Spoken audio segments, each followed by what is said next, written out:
নির্বাচন কমিশনকে আগে স্পষ্ট করতে হবে তারা এরকম কাজ করার সুযোগ কেন তাদেরকে দিয়েছে। দেখেন মানে আমরা যখন হচ্ছে এখানে বিবিএ ফ্যাকাল্টিতে আমাদের কাছে ভিডিও পর্যন্ত আছে, মানে তাদের 100 মিটারের মধ্যে কোনো প্রার্থী প্রচারণা করতে পারবে না, কিন্তু আমরা দেখেছি আমি নিজেও যখন লাইনে গিয়ে দাঁড়িয়েছি এই আইটি ভবনে আমাকে হচ্ছে বিভিন্ন এই টোকেন দেওয়া হচ্ছে, কিন্তু এটা হওয়ার কথা না, এটা হচ্ছে আচরণবিধি লঙ্ঘন এবং আমাকে ছাত্র শিবিরের একটা টোকেন দেওয়া হয়েছে। এরকম ঘটনা এখানেও ঘটেছে, আমাদের কাছে ভিডিও পর্যন্ত আছে এবং ছাত্রী সংস্থার হচ্ছে একটা ভিডিও আমাদের কাছে অলরেডি এসেছে, আমার ডাকসু একটা পেজে সেটা আপলোড হয়েছে, আমি আপনাদেরকে মানে লাইভ দেখাতে পারবো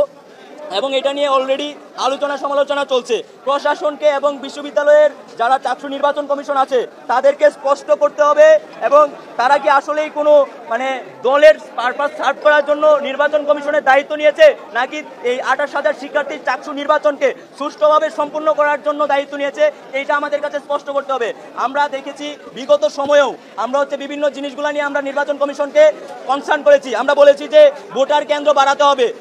ভোটের কক্ষ বাড়াইতে হবে, কিন্তু আমরা সেটা পাই নাই। আমরা দেখেছি নির্বাচনে আমরা ভোট দিতে আসার পরে বিভিন্ন কেন্দ্রে গিয়ে আমাদেরকে ভোট দেওয়ার জন্য 1 ঘন্টা 2 ঘন্টা অপেক্ষা করতে হয়েছে, অথচ আমাদের বিশ্ববিদ্যালয়ে এনাফ স্পেস আছে, আমাদের অনেকগুলো ফ্যাকাল্টি রয়েছে, এই ফ্যাকাল্টিগুলোতে 28,000 শিক্ষার্থীদের